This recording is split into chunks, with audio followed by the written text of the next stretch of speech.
بسم الله الرحمن الرحيم ألم تر كيف فعل ربك بأصحاب الفيل ألم يجعل كيدهم في تضليل وأرسل عليهم طيرا أبابيل ترميهم بحجارة من سجيل فجعلهم كعصف مأكول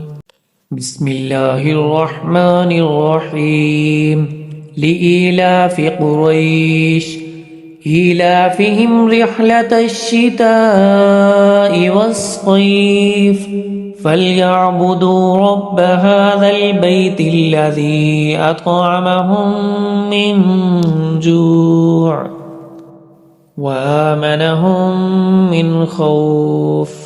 بسم الله الرحمن الرحيم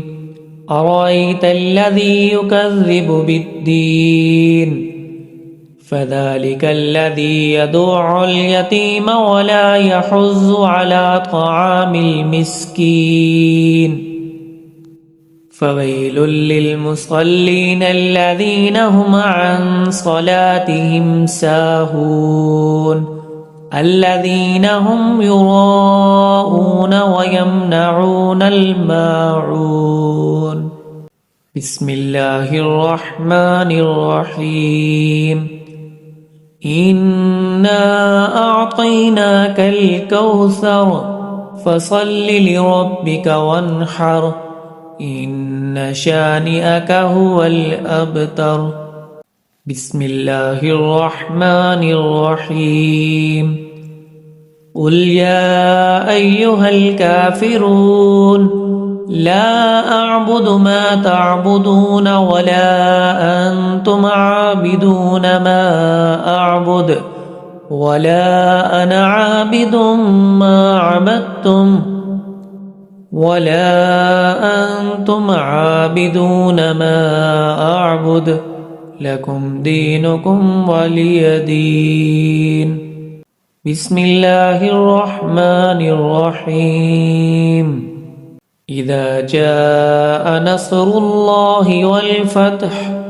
ورأيت الناس يدخلون في دين الله أفواجا فسبح بحمد ربك واستغفره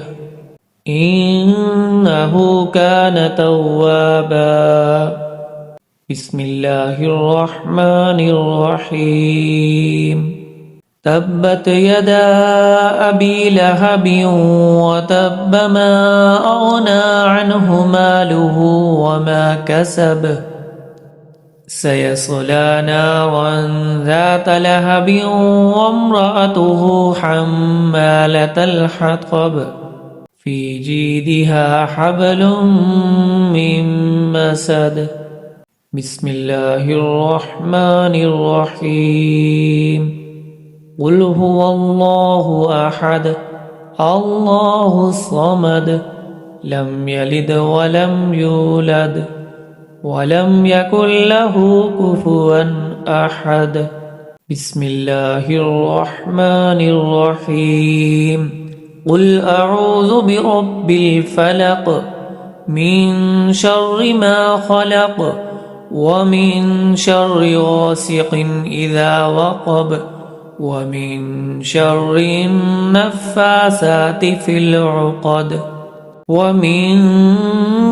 شر حاسد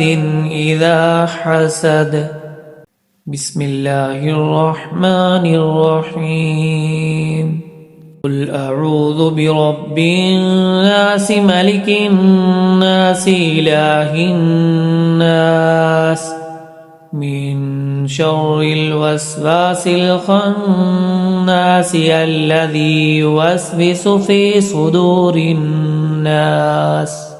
من الجنة والناس